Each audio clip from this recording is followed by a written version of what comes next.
Welcome back. I want to look at a couple of examples dealing with arc length. First, let me say if you have any questions, shoot me a text, and as soon as I can, I'll get back to you. Just so you know, I'll update our calendar as well, but I plan to be in class face-to-face on Monday. On Monday, you remember we'll review for our first exam on Wednesday. So we'll have some catching up to do on that Monday, but we'll see you in class. In the meantime, here's a simple function, f of x equals sine x on the interval 0 to 2 pi.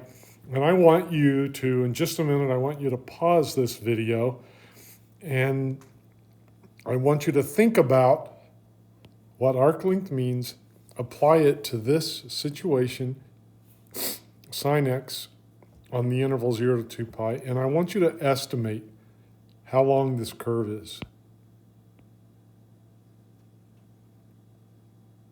If you travel that curve,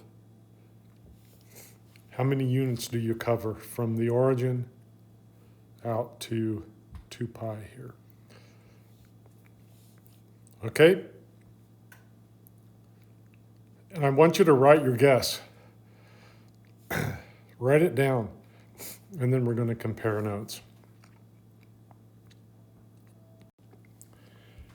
All right, I hope you guessed a number between 7 and 10. And let's think about that. If I travel, if I don't follow the curve and I just go straight from the origin, let me change colors here, we'll go to green. And I go straight from the origin right along the x-axis out to 2 pi. If I do that, I've covered 2 pi units, 6.28.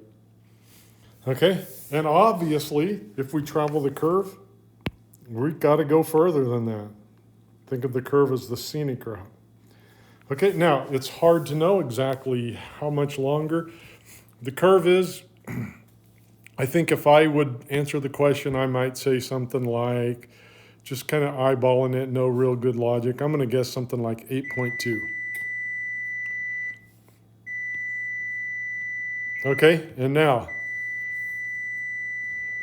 my dinner's ready. The oven's beeping. Now, of course, we don't have to guess. We know a formula for it. So let's do it, and we'll talk about the integral that we get.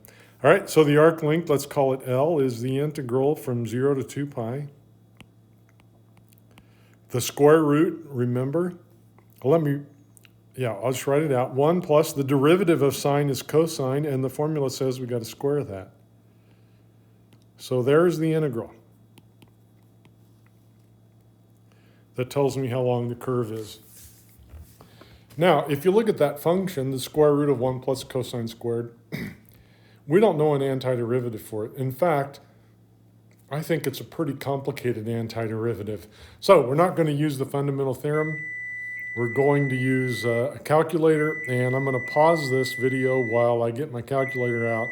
You do the same thing and see what you can get.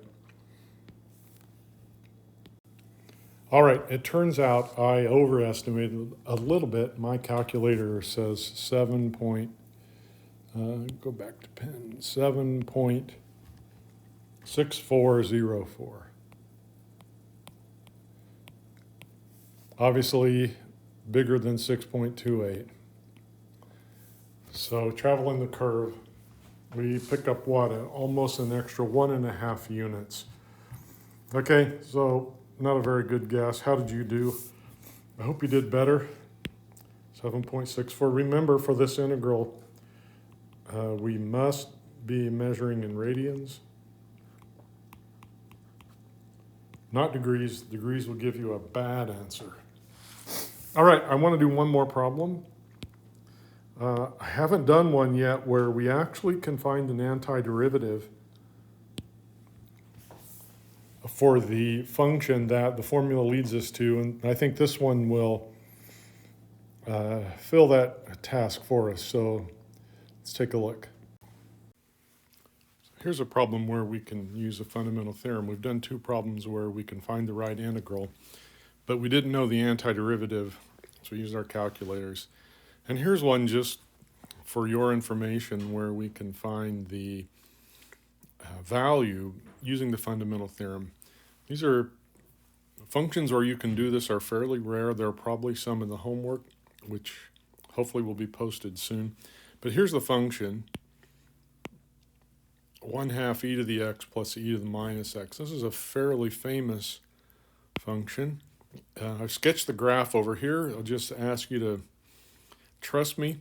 And notice that we want to find the length of the curve from 0 to ln7, these two big blobs. And the graph is actually called a catenary, the graph of this function, catenary.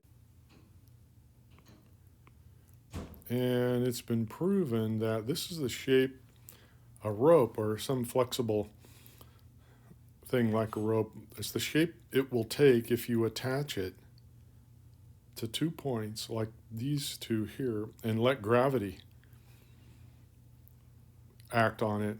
Okay, you think it could be a parabola or some other, but it's actually that particular curve is called a catenary, and it's been proven that this function, 1/2 e to the x plus e to the minus x, forms that shape.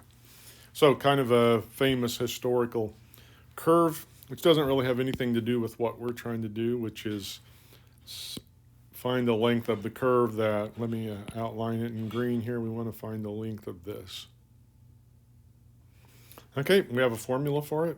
We'll just plug the formula. Let me write the formula here to remind us. So the length L is the integral from a to b, the square root of 1 plus the derivative squared dx. So clearly we need the derivative of our function. That's nice and easy, a little bit of a chain rule I'll let you check out. You think about it, I'm just going to write it down. 1/2 e to the x minus e to the minus x is the derivative. The next thing we need to do is square that. And that's going to get us 1/4 times e to the 2x minus twice the product. Well, the product is just 1. So minus 2, because we get e to the 0, x plus minus x, plus e to the minus 2x. Okay? And then let's add 1 to that, working our way up to the integral. So f prime of x squared plus 1. Let's see. Notice that if I were to distribute this out, this guy right here, that the middle term I would get minus 1/2. And then I would get 1/4 of the exponential terms. Okay? So remember that, minus 1/2. And now to this whole expression, we're going to add 1. Well, that's going to add to this minus 1/2. The exponential terms will still be there. And if you add 1 to minus 1/2, you get plus 1/2. So I can write the derivative squared plus 1 like this. 1/4 e to the 2x plus 2 plus e to the minus 2x. Okay, you see how that works? We had a minus 1/2 here, and then we added 1 to it, turned it into a, and here's our plus 1/2 that we get after adding 1. This 1/4 times that 2.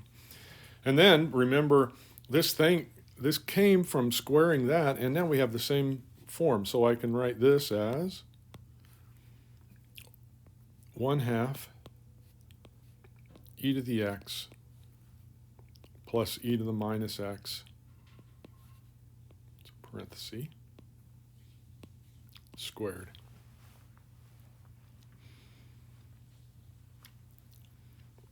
Okay?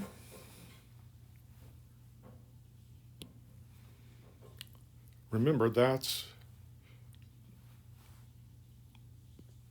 the inside of the square root of the function that we have to integrate, and therefore the square root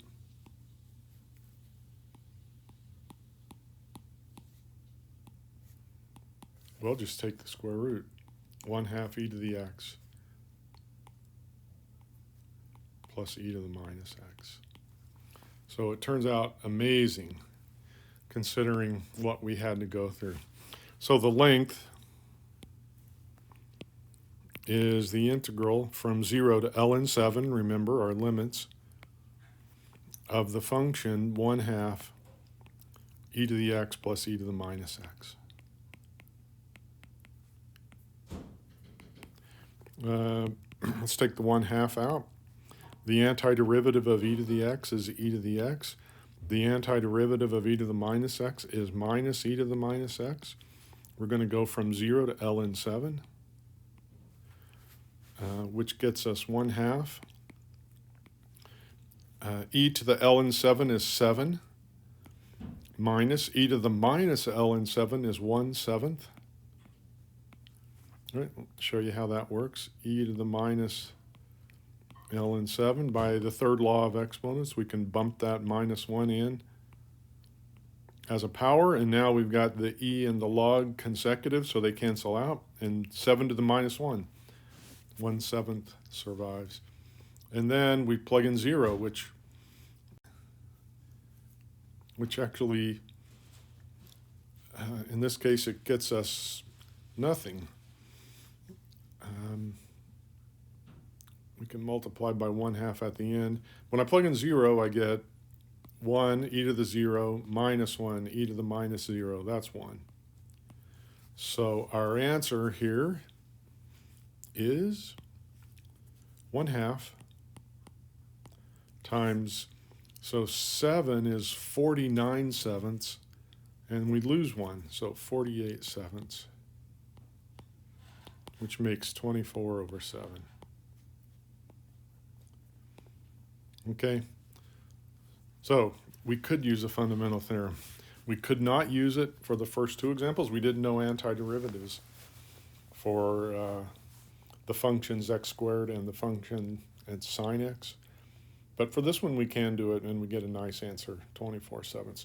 On the homework, some of them you'll be able to do. I think the problems will give you instructions you can do by the fundamental theorem, and you should do it when it asks you to. And hopefully, I haven't looked at the homework yet. I'll get it posted shortly. Some of them you'll find the right integral and then pull your calculators out. All right, talk to you later. Go away.